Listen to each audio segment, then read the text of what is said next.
Wilt u een sinaasappel? Ja, graag.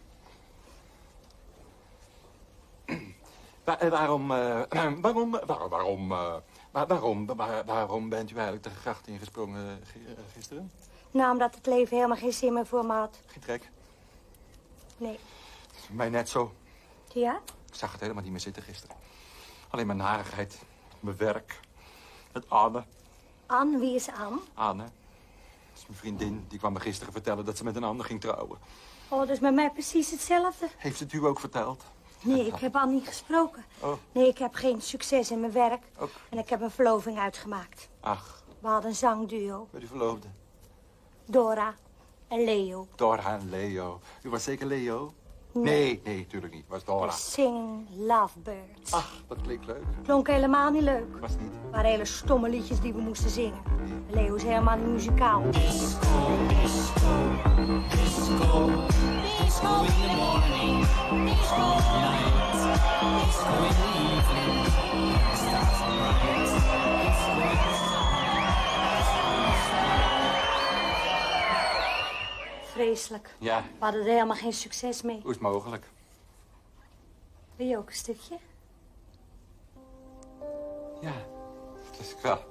Fijn, dank je. Ik zit zelf ook eigenlijk in de muziek. Oh, wat leuk. Leuk, hè? Ben je erg goed? Nou, ik ben eigenlijk meer een mislukking. Oh, je moet er geen zorgen maken. Nee. En we moeten laten zakken. Oh, gelukkig. Wel, nee.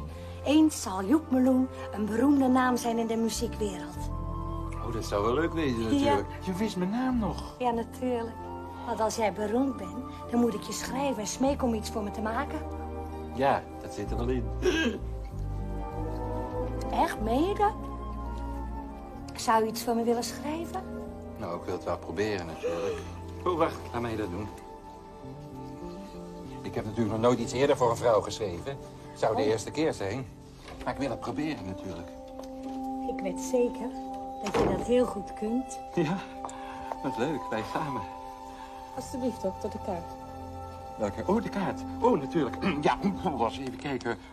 Nou, de deflectum tramelantum was in orde, dacht ik, hè? De luxeflexus ook. En de Ruvius Vesuvius was ook geen probleem. En de filicorda clave was in orde. Nou, ik zou zeggen, ontslagen. Deze mevrouw, hè? Ook ondertekend even met de dokter. Dan weten ze wie het ondertekend heeft. Mooi. Zie je nou wel, hè? Vriend. De